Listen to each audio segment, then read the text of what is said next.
Hello बच्चों, कैसे हैं आप सभी। एंड आई होप आप सभी अच्छे होंगे and you are preparing well. तो बच्चे, आज हम चैप्टर नंबर 1 स्टार्ट करेंगे जिसका नाम है रियल नंबर्स। क्लास 10th का काफ़ी इंपॉर्टेंट चैप्टर है और इसको हम पार्ट बाय पार्ट समझते जाएंगे कि किस तरीके से हमें इसमें चीज़ों को समझना है, क्योंकि इससे काफ़ी सारे क्वेश्चंस बन जाते हैं अपने आप में और एलसीएम और एचसीएफ को लेकर जो कन्फ्यूजन होती है उसको भी हम बच्चे दूर करते हुए चलेंगे। तो जैसे कि आप चैप्टर का नाम समझ रहे होंगे रियल नंबर्स, तो रियल नंबर्स आपने पहले भी पढ़ा होगा। बच्चे, आप जो है क्लास 9th में नंबर सिस्टम पढ़ के आए हैं। नंबर सिस्टम में आपने बहुत सारे नंबर्स पढ़े। आपने जो है नेचुरल नंबर्स पढ़े, आपने जो है होल नंबर्स पढ़े, आपने जो है इंटीजर्स पढ़े, फिर आपने जो है रैशनल नंबर पढ़े, फिर आपने इर्रेशनल नंबर के बारे में भी पढ़ा था, इर्रेशनल नंबर के बारे में पढ़ा था, और कुछ ना कुछ आपने रियल नंबर्स के बारे में भी पढ़ा होगा, रियल नंबर्स के बारे में पढ़ा होगा। कहीं ना कहीं every number on the number line real number ही होता है बच्चे। हर एक नंबर जो नंबर लाइन पर होता है वो रियल नंबर ही होता है। और रियल नंबर अपने आप में बहुत इंपॉर्टेंट कॉन्सेप्ट है समझने के लिए। रियल नंबर कॉम्बिनेशन होता है रैशनल और इर्रेशनल। जब रैशनल और इर्रेशनल नंबर दोनों को एक साथ समेट लिया जाए, एक साथ रखा जाए, तो वो रियल नंबर का कॉन्सेप्ट बनाता है। जैसे कि एक नंबर लाइन को अगर मैं देखूं तो एक नंबर लाइन पर यहाँ पर मान लो 0 है, फिर 1 आता है इधर, फिर 2 आता है, फिर 3 आता है, और ये नंबर लाइन जो है दोनों साइड एक्सटेंडेड होती है, क्योंकि ये नंबर लाइन है और लाइन का कोई एंड पॉइंट्स होता नहीं है, तो ये दोनों साइड जो है मूव करती रहती है। फिर हम बोलते हैं 1 के बाद 2 आ रहा है, इसके बीच में भी बहुत सारे पॉइंट्स हैं, तो इसके बीच में भी इन्फानाइट पॉइंट्स हैं, इन्फानाइट नंबर्स हैं। 2 रैशनल के बीच में इन्फानाइट रैशनल है, इन्फानाइट इर्रेशनल है। तो जब इस नंबर लाइन का कोई भी पॉइंट अगर मैं उठा लूँ, अगर मैं इस पॉइंट की भी बात करता हूँ वो भी रियल नंबर है, इस पॉइंट की बात करता हूँ तो भी रियल नंबर है, इस पॉइंट का बात करता हूँ तब भी रियल नंबर है। Every point on the number line is corresponding to a real number, और real number is the combination of rational and irrational number. Rational और इर्रेशनल नंबर को मिलकर बनता है रियल नंबर। या एक ऐसी पोटली मेरे पास मौजूद है जिसके अंदर रैशनल भी है और इर्रेशनल भी है, तो मैं इस पूरी पोटली को रियल नंबर कह सकता हूं, क्योंकि रैशनल के अंदर ऑटोमेटिक जो है नेचुरल नंबर भी चला जाता है, होल नंबर भी चला जाता है, इंटीजर भी चला जाता है। तो ऑब्वियस ही बात है, ये सारे नंबर्स अपने साथ लेकर आता है। और इर्रेशनल नंबर अपने आप में एक अलग नंबर सिस्टम है जो कि नॉन टर्मिनेटिंग होता है बच्चे। Non terminating and non repeating decimal expansion होती है। नॉन रिपीटिंग डेसिमल एक्सपेंशन होती है, जबकि एक रैशनल नंबर की डेसिमल एक्सपेंशन टर्मिनेटिंग भी हो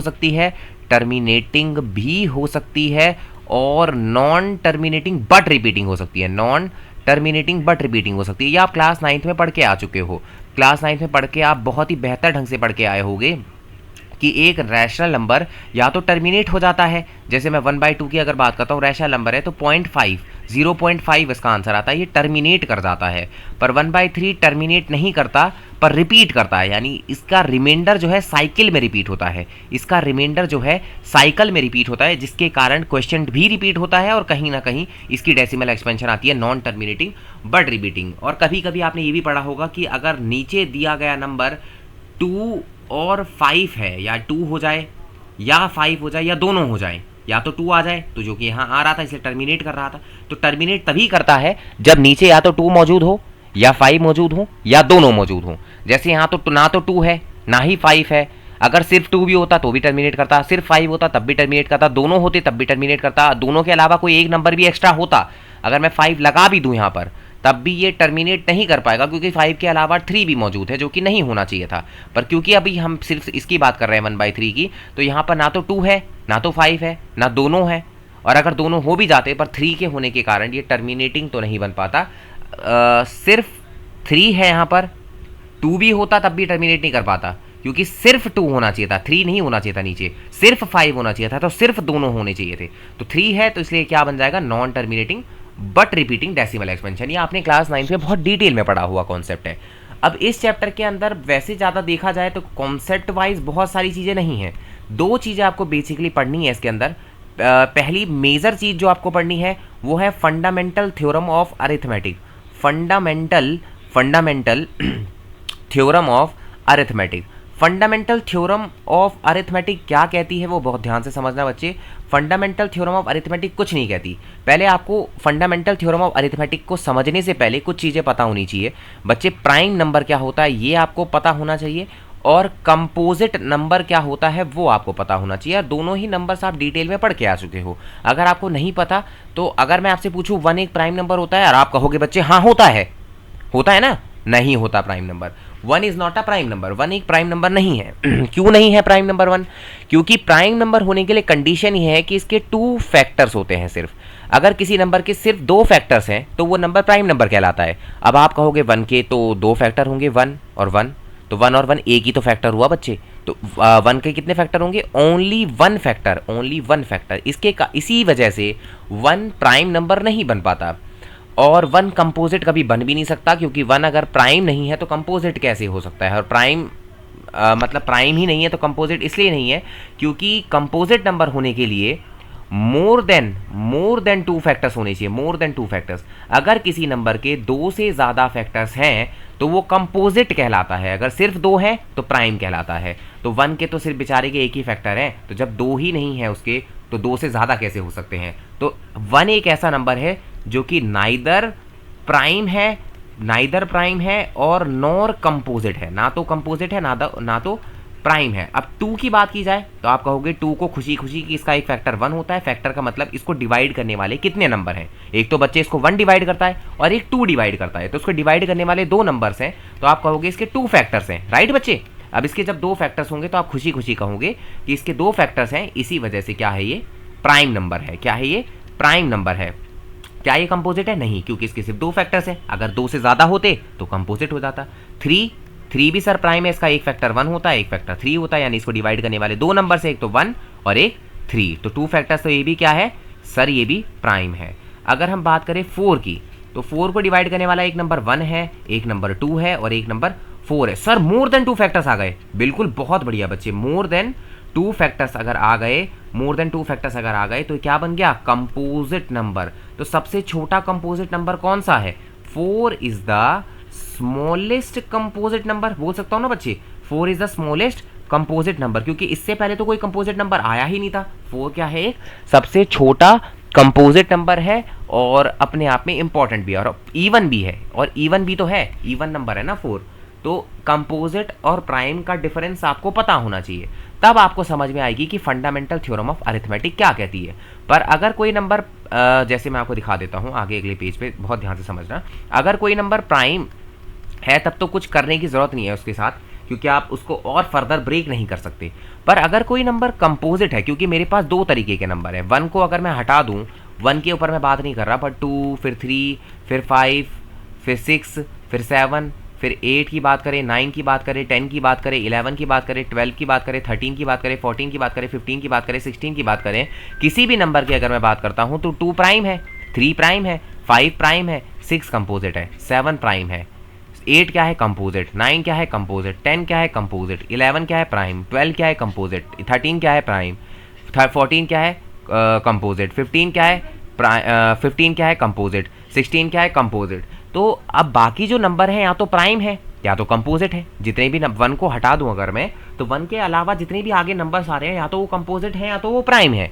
अब बच्चे अगर प्राइम है तो उसके मैं फर्दर ब्रेक डाउन नहीं कर सकता, पर अगर कंपोजिट है तो अगर मैं कोई कंपोजिट नंबर उठाता हूँ तो कोई कंपोजिट नंबर है, सपोज सबसे यहाँ पे 4 भी आना था बच्चे, 4 को उठा लेता हूँ। 4 एक कंपोजिट नंबर है और 4 अगर कंपोजिट नंबर है तो ये theorem fundamental theorem of arithmetic, जिसकी अगर हम बात कर रहे थे अभी कि फंडामेंटल थ्योरम ऑफ अरिथमेटिक क्या कहना चाहती है, तो बड़े प्यार से ये थ्योरम कहती है कि फंडामेंटल थ्योरम ऑफ अरिथमेटिक एक चीज़ कहती है, फंडामेंटल थ्योरम ऑफ अरिथमेटिक कहती है, बहुत ही प्यारी चीज़ कहती है, बहुत इंपॉर्टेंट, बहुत ध्यान से सुनना बच्चे, बहुत ध्यान से सुनना, कि कोई भी कंपोजिट नंबर आपके पास आ जाए आप उसको प्रोडक्ट ऑफ प्राइम में लिख सकते हो, आप उसको प्रोडक्ट ऑफ प्राइम में लिख सकते हो। और यही वजह है कि हम प्राइम फैक्टराइजेशन कर पाते हैं बच्चे। आपने प्राइम फैक्टराइजेशन पहले किया होगा और मुझे पता है जब आपने प्राइम फैक्टराइजेशन किया होगा तो आप इसको एलसीएम बोलते होगे कि 4 को हम एलसीएम ले रहे हैं। This is not LCM, this is prime factorisation and you are able to do the prime factorisation because of fundamental theorem of arithmetic. क्योंकि ये थ्योरम बनी हुई है, ये थ्योरम कहती है कि अगर कोई कंपोजिट नंबर आपके पास मौजूद है तो आप उसका प्राइम फैक्टराइजेशन कर सकते हो, यानी उसको प्रोडक्ट ऑफ प्राइम में ब्रेक कर सकते हो। जैसे 2 इंटू में 2 के टेबल में आ रहा है ना सबसे पहले ये, फिर 2 1 2, यानी 4 को आप क्या लिख सकते हो? 2 मल्टीप्लाई 2 या 2 रेज़ टू द पावर 2 भी लिख सकते हो, 2 रेज़ टू द पावर 2 बोल सकते हैं ना। 2 का एक्सपोनेंट क्या है बच्चे, यहाँ पे 2 है, तो 4 को आपने फर्दर 2 प्राइम में ब्रेक करा। अगर मैं 6 बार की बात करता हूँ तो 6 का अगर मैं प्राइम फैक्टराइजेशन करूँ तो 2 3 जा, फिर 3 1 जा, तो इसको क्या लिख सकते हैं 2 × 3। यहाँ पर 2 क्या है, प्राइम है, 3 क्या है, प्राइम है। यानी कोई भी composite number product of prime में ब्रेक हो सकता है, और ये फैक्टराइजेशन यूनिक होती है apart from the order in which the prime factors are written. मतलब आएंगे 2 और 3 ही। अगर मैं 6 को लिखता, पहले 3 से कर देता मैं, फिर 2 1 जा 2 कर देता, तो तब भी तो 3 × 2 एक ही चीज़ को करस्पॉन्ड कर रहा है ना। तो इससे मैटर नहीं करता कि किस ऑर्डर में लिखे हैं। अब क्या 2 और 3 के अलावा कोई नंबर आया यहाँ, नहीं आया ना, तो ये मैटर नहीं करता कि आपने नंबर आगे पीछे लिख दिए, पर नंबर वही रहेंगे, नंबर वही रहेंगे। तो थ्योरम की जो स्टेटमेंट है वो क्या कहती है, बहुत ध्यान से समझना बच्चे। इसकी स्टेटमेंट मैं आपको लिखवा देता हूँ। कभी कभी ये स्टेटमेंट पूछी भी जाती है कि फंडामेंटल थ्योरम ऑफ अरिथमेटिक क्या कहती है। तो फंडामेंटल थ्योरम ऑफ अरिथमेटिक जो कहना चाहती है वो ये है, फंडामेंटल थ्योरम ऑफ अरिथमेटिक जो कहना चाहती, एक सेकंड में थोड़ा सा इसको अच्छे से लिख देता हूँ, और ताकि आपको क्लैरिटी रहे कॉन्सेप्ट को लेकर। फंडामेंटल थ्योरम ऑफ अरिथमेटिक क्या कहती है, क्या कहती है बच्चे, ये कहती है every composite number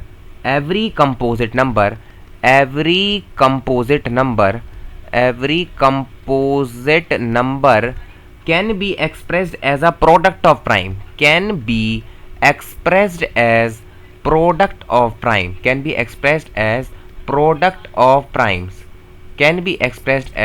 product of primes, every composite number can be expressed as product of prime. किसी भी कंपोजिट नंबर को प्राइम्स के प्रोडक्ट में ब्रेक किया जा सकता है, एंड दिस फैक्टराइजेशन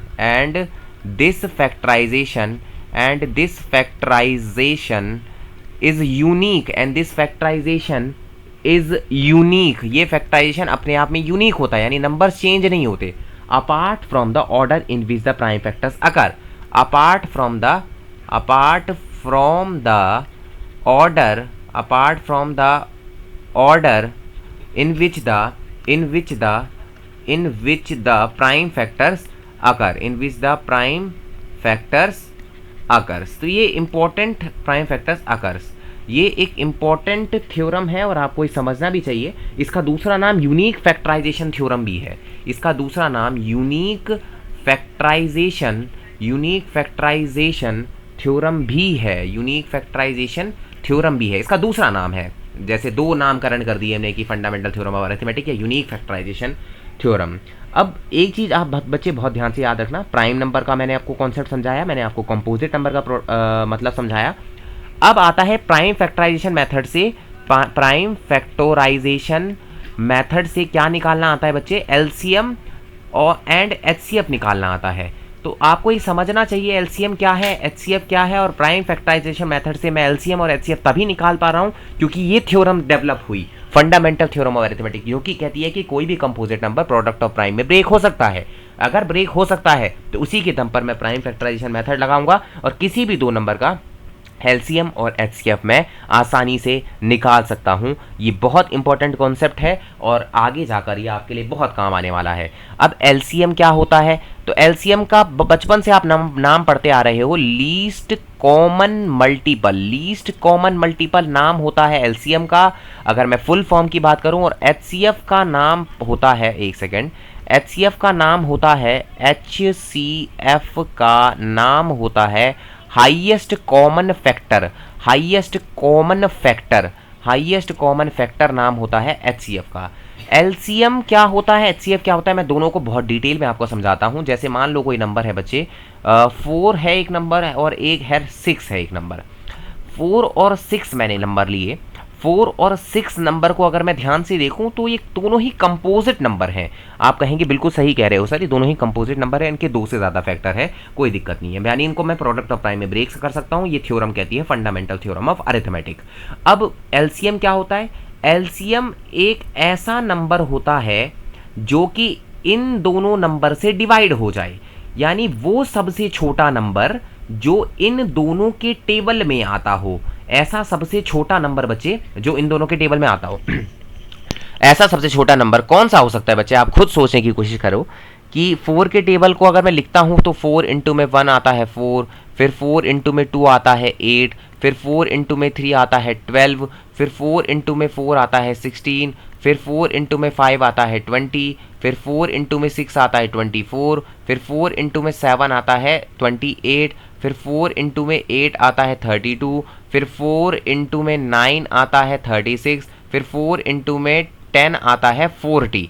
ऐसे ही बच्चे आप क्या करोगे, 6 का टेबल लिखोगे, 6 1 जा 6 जो है, फिर 6 इंटू में 2 जो है 12 आ गया, 6 इंटू में 3 जो है फिर 18 आ गया, 6 इंटू में 4 जो है फिर आपका 24 आ गया, 6 इंटू में 5 जो है 30 आ गया, 6 इंटू में 6 जो है 36 आ गया, 6 इंटू में 7 जो है 42 आ गया, उसके बाद जो है 6 इंटू में 8 जो है 48 आ गया, 6 इंटू में 9, मतलब इस तरीके से आप टेबल लिखोगे।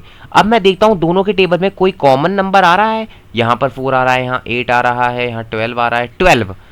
12 ऐसा नंबर है जो कि सबसे छोटा है और दोनों के टेबल में आता है। 12 एक ऐसा नंबर है जो सबसे छोटा है, दोनों के टेबल में आता है। दोनों के टेबल में आने का मतलब वो 4 से भी डिवाइड होता है और 6 से भी डिवाइड होता है। 12 एक सबसे छोटा नंबर है, इसीलिए लीस्ट बोला जाता है। लीस्ट है और मल्टीपल भी है और कॉमन मल्टीपल है दोनों का, यानी दोनों के टेबल में सबसे छोटा नंबर आने वाला 12 है। 12 4 के टेबल में भी चला जाता है, 6 के टेबल में भी चला जाता है, सबसे छोटा है। जैसे तो इसमें देखो आप आगे अगर मैं चलूं तो 24 भी आ रहा है, 24 आ रहा है पर सबसे छोटा नहीं है, सबसे छोटा है बच्चे 12।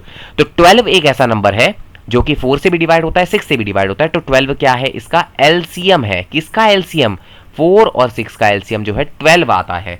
अब बार बार हम टेबल तो नहीं लिख सकते ना बच्चे, तो हम इस्तेमाल करते हैं prime factorisation method. Prime factorisation method से जब हम एलसीएम निकालते हैं तो हम प्राइम फैक्टराइज करते हैं। तो 4 का प्राइम फैक्टराइजेशन अगर मैं करता हूं तो 2 2 जा 4, फिर 2 1 जा 2, तो आप कहोगे 4 को आप लिख सकते हो, अगर मैं पावर की फॉर्म में लिखने की कोशिश करूंगा 2 रेज़ टू द पावर 2, ऐसे लिख दिया। फिर 6 की अगर मैं बात करूं तो 6 का भी आप प्राइम फैक्टराइजेशन करो, उसको क्यों अकेला छोड़ोगे, उसको भी साथ में लेके चलोगे। तो आप क्या लिखोगे, 6 को आप कहोगे 2 इंटू में 3 आ गया। इसकी पावर यहाँ पे 1 है, इसकी पावर यहाँ पे 3 है। सर यहाँ पर आपको एक जैसे नंबर बनाने का ट्राई करना है, एक जैसा नंबर बनाओ, बिल्कुल सेम एग्जैक्ट कॉपी बनाने की कोशिश करो।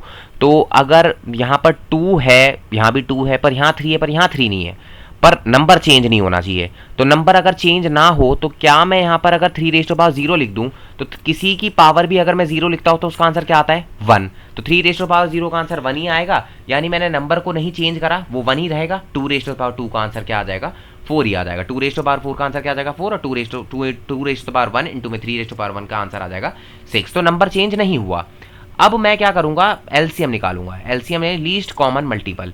एलसीएम निकालने के लिए हम क्या करते हैं, 4 और 6 का जब मुझे एलसीएम निकालना होगा तो मैं कॉमन प्राइम फैक्टर लिखूंगा। क्या है, 2 और 3 ही है, 2 और 3 ही तो है, लिख दिया 2 और 3। अब एलसीएम जब आप लिखोगे तो आप लोगे ग्रेटेस्ट पावर, क्योंकि एलसीएम दोनों नंबर से बड़ा आया था। देखो 4 से भी बड़ा आया और 6 से भी बड़ा आया, तो एलसीएम दोनों नंबर से बड़ा आता है या इन दोनों में से जो बड़ा होता है उसके बराबर भी कभी कभार आ जाता है।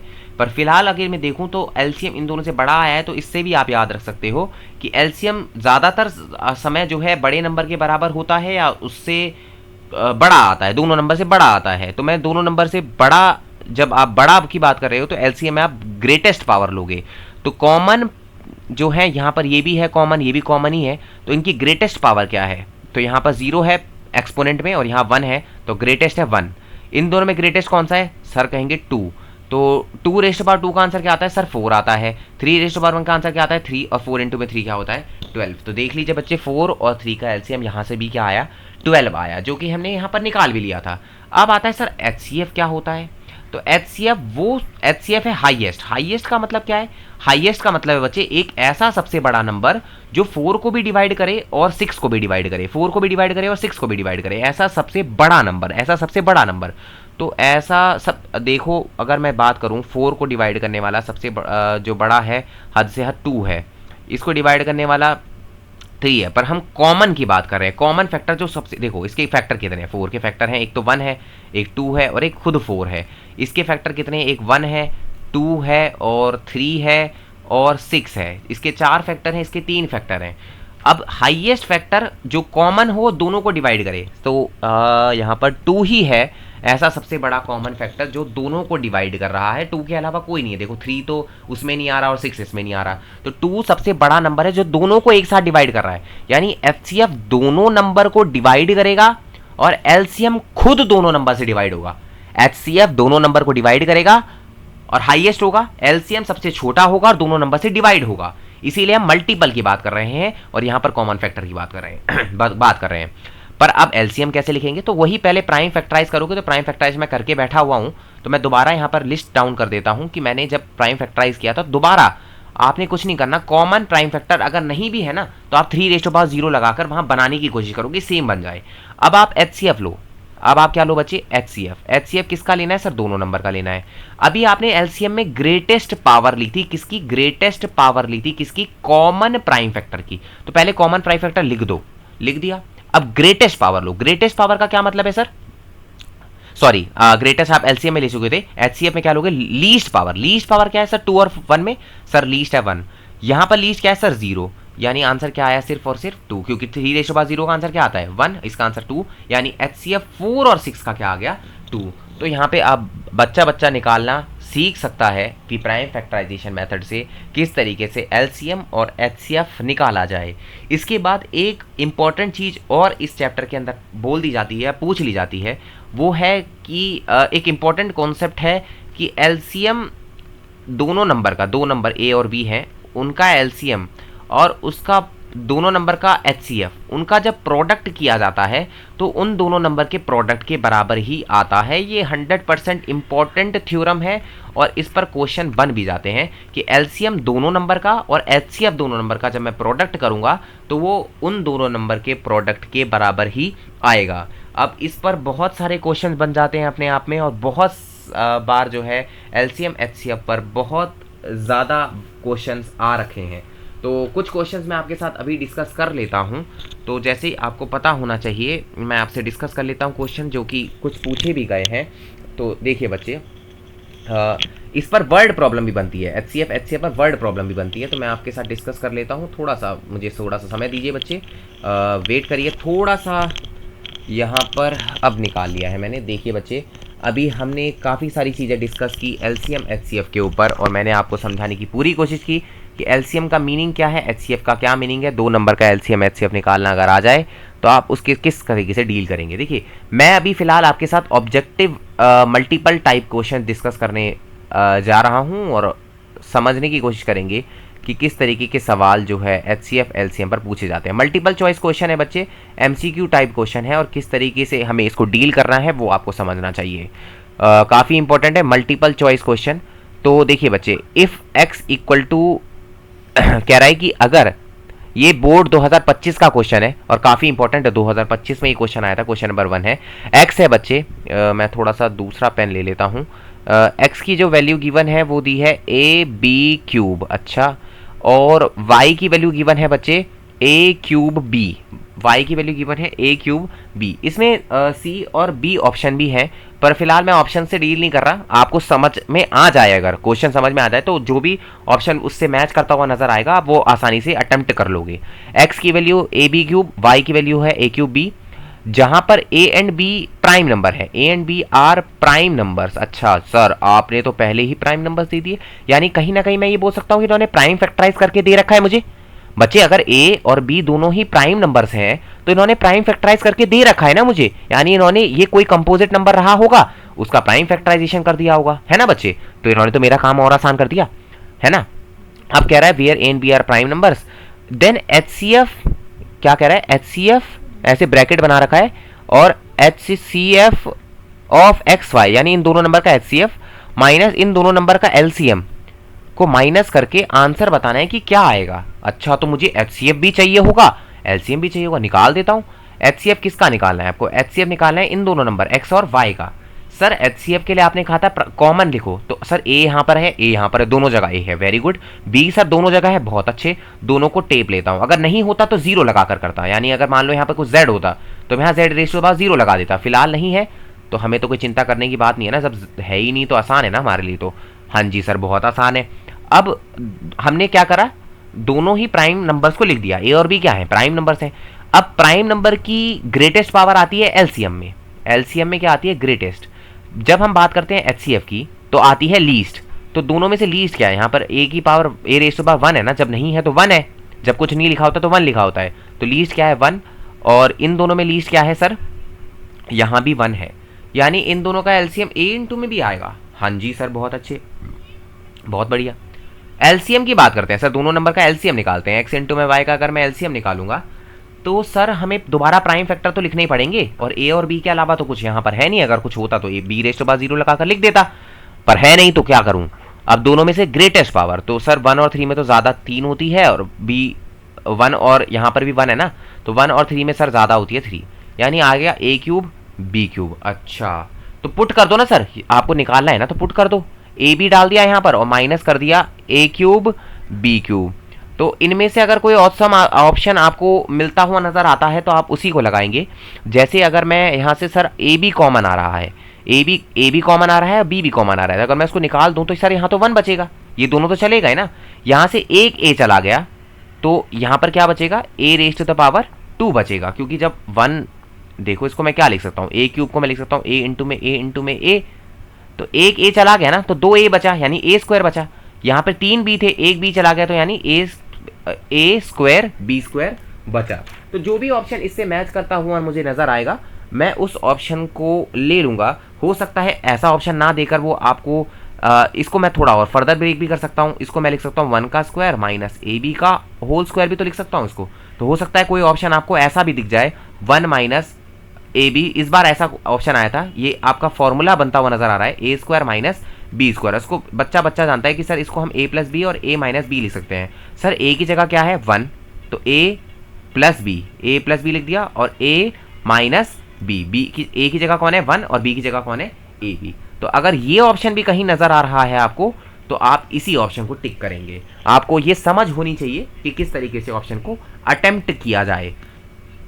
अभी देखिए बच्चे, सेकंड क्वेश्चन भी हम डिस्कस कर लेते हैं। ये है सेकंड क्वेश्चन है बच्चे। ये भी सैम्पल क्वेश्चन पेपर का है और 2025 से 26 के जो सैम्पल पेपर में था उसमें ये क्वेश्चन नज़र आ रहा था, और इसका सही ऑप्शन सी है, पर हम चेक करेंगे कि आप भी थोड़ा सा दिमाग लगाइए। ए का जो प्राइम फैक्टराइजेशन वो आपको गिवन है, क्या दिया है 2 raise to the power 2 3 raise to the power x, ऐसा दिया है। सर बी का क्या दिया है, बी का दिया है 2 raise to the power 2 into में 3 इंटू में 5, और सी का जो प्राइम फैक्टराइजेशन वो दिया है 2 raise to the power 2 into में 3 इंटू में 7। अब यहाँ पर और क्या दिया है सर, एलसीएम दिया हुआ है। एलसीएम किन का, इन तीनों नंबर का एलसीएम क्या दिया है 3780, और कह रहा है फाइंड एक्स निकालो। ओ हो सर ये क्या है, ये कैसे करेंगे सर, कुछ समझ नहीं आ रहा। तो अगर मैं देखूं एलसीएम किससे बनता है सर, प्राइम फैक्टराइजेशन से। बिल्कुल, बहुत बढ़िया बच्चे, प्राइम फैक्टराइजेशन से बनता है ना, यानी ये जो एलसीएम आया होगा ये प्राइम फैक्टराइजेशन से आया होगा। हाँ जी सर, बिल्कुल सही कह रहे हो आप, प्राइम फैक्टराइजेशन से ही आया होगा। तो इसका क्या कर दो प्राइम फैक्टराइजेशन, तो 3780 को वापिस अगर मैं प्राइम फैक्टराइज करूं तो सर पहला प्राइम इसको डिवाइड कर रहा है 2, तो 2 1 2, तो यहाँ पे 2 8 16, फिर 2 9 18 और 0, फिर अगेन 2 9 18, फिर 2 4 8 और 2 5 10, फिर ये शायद 5 से चला जाएगा, तो 5 1 5, फिर 4 बचेगा, 5 8 40 और 8 40, फिर 5 9 49, फिर ये जो है 3 से ज़्यादा हुआ नज़र आ रहा है, 3 6 18 और 3 3 9, फिर 3 से अगेन जा रहा है, 3 2 6, 3 1 3, सर यहाँ पे 3 से दोबारा जा रहा है, 3 7 21, और फिर 7 1 7 जा रहा है। यानी इसका जो प्राइम फैक्टराइजेशन आ रहा है उसमें 2 रेज़ टू द पावर 2 आ रहा है, फिर आ रहा है 3 रेज़ टू द पावर 3, फिर आ रहा है 3 रेज़ टू द पावर 3, और फिर आ रहा है 5 इंटू में 7। हम असेंडिंग में लिखते हैं बच्चे, पहले 2 लिखा, फिर 3 लिखा, फिर 5 लिखा, फिर 7 लिखा। यहाँ 1 है पावर, यहाँ 7 है पावर। अब एलसीएम जब बनता है, जो भी बनता है वो प्राइम फैक्टराइजेशन से तो बनता है, पर कैसे बनता है ये समझना बहुत ज़रूरी है कि ग्रेटेस्ट पावर से बनता है, ग्रेटेस्ट पावर से बनता है। यानी जब मैंने इसमें से कॉमन लिया होगा, common prime factor list down किया, सर यहाँ पे तो कॉमन है ही नहीं, तो कॉमन बना दो ना, क्या लिखना पड़ेगा सर यहाँ पे 5 की कमी है, तो 5 होना चाहिए था ना, तो 5 रेज़ टू द पावर 0 लगा दो, तो आ गया ना 5। सर 7 भी यहाँ है, तो यहाँ तो है नहीं 7, तो 7 रेज़ टू द पावर 0 लगा दो, आ तो गया। यहाँ 1 ही रहने दो और यहाँ 7 रेज़ टू द पावर 0 लगा दो। सर यहाँ तो 5 नहीं है, तो 5 रेज़ टू द पावर 0 लगा दो। अब जब सारे प्राइम फैक्टर मैंने लिख दिए 2, 3, 5, 7, तो जब ये बना होगा तो ये 2 जो आया, ये 2 जो है ग्रेटेस्ट पावर से आया है, यहाँ पर ग्रेटेस्ट पावर 2 ही है। ये जो 3 आया होगा ये ग्रेटेस्ट पावर से आया है, पर यहाँ पर 3 रेज़ टू द पावर 1 है, यहाँ 3 रेज़ टू द पावर 1 है, तो ग्रेटेस्ट पावर किसने कंट्रीब्यूट की होगी, तो बचा ये है। तो ये जोर जोर से चीख के कह रहा है सर यहाँ पे 3 होना जरूरी है। अगर यहाँ पर 3 नहीं होगा तो 3 रेज़ टू द पावर 3 जब नहीं लिखा होगा तो मैं ग्रेटेस्ट पावर 3 कहां से लाऊंगा, क्योंकि पावर देखनी होती है ना कॉमन प्राइम फैक्टर की, और वो ग्रेटेस्ट पावर ये एक्स ही तो कंट्रीब्यूट कर सकता है और तो कोई कर नहीं सकता, क्योंकि 5 रेज़ टू द पावर 1 तो यहां से कंट्रीब्यूट हो गया। चलो कि 0, 0 और 1 में जो है 1 ज्यादा होता है, 0, 0 और 1 में 1 ज्यादा होता है, तो क्लियर है। पर ये 3 रेज़ टू द पावर 3 जो है ये बता रहा है कि जब नीचे 1 है तो ग्रेटेस्ट पावर चाहिए, तो इस x के साथ 3 रखना पड़ेगा, तभी जो एलसीएम आपका कंप्लीट हो पाएगा। इसका मतलब x की वैल्यू क्या होगी, 3 होगी, और ऑप्शन नंबर सी मेरा करेक्ट हो जाएगा। ऑप्शन नंबर सी मेरा क्या हो जाएगा बच्चे, करेक्ट ऑप्शन हो जाएगा। इस तरीके से आप इस सैंपल पेपर का ये वाला क्वेश्चन अटेम्प्ट कर सकते थे। उसके बाद ये अलग कॉन्सेप्ट है कि which of the following can not be, वो उसके बाद में बात करूंगा मैं। क्या और कोई क्वेश्चन है?